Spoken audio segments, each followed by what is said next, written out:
BNP প্রতিষ্ঠাতা শহীদ রাষ্ট্রপতি জিয়া রহমান এবং দেশের প্রথম নারী প্রধানমন্ত্রী বেগম খালেদা জিয়ার ছোট ছেলে আরাফাত রহমান কোকোর 11তম মৃত্যুবার্ষিকীতে নানা আয়োজন বিএনপির।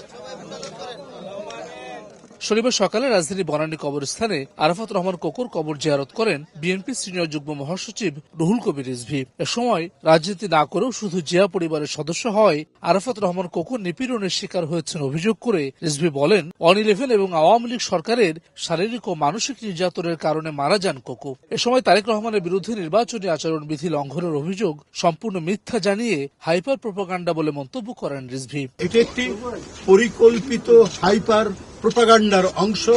জনাব তারেক রহমান তিনি তার যে ডিসেন্ট কথাবার্তা, তার যে চমৎকার বক্তব্য এবং জনগণের সাথে সম্পর্কিত এবং জনগণের সাথে মিথস্ক্রিয়ার মাধ্যমে তার বক্তব্য যে আজকে প্রশংসিত হচ্ছে, তার নেতৃত্ব যে আজকে সারা দেশের মানুষের কাছে গ্রহণযোগ্য, এটিকে মেলাইন করার জন্য, এটি জনগণের কাছে বিভ্রান্তি তৈরি করার জন্য কাজ করা হচ্ছে।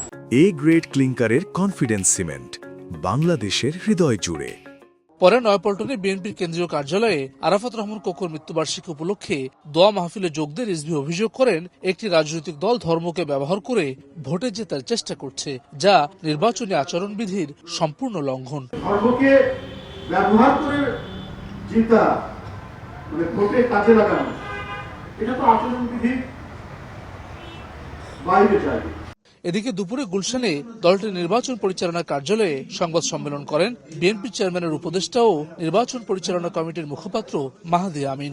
ভারতের সঙ্গে বিএনপি চুক্তি করেছে, জামায়াত নেতার এমন বক্তব্যের সমালোচনা করে তিনি বলেন, এমন অভিযোগের কোনো সত্যতা নেই, পুরোটাই অপপ্রচার। ভারতের সঙ্গে চুক্তির বিষয়ে যে দাবিটি করেছেন, তিনি একটি মিডিয়ার কথা বলেছেন, স্বাভাবিকভাবেই তার সপক্ষে তিনি কোনো প্রমাণ উপস্থাপন করতে পারেননি, কোনো প্রমাণ উপস্থাপন করতে পারবেনও না।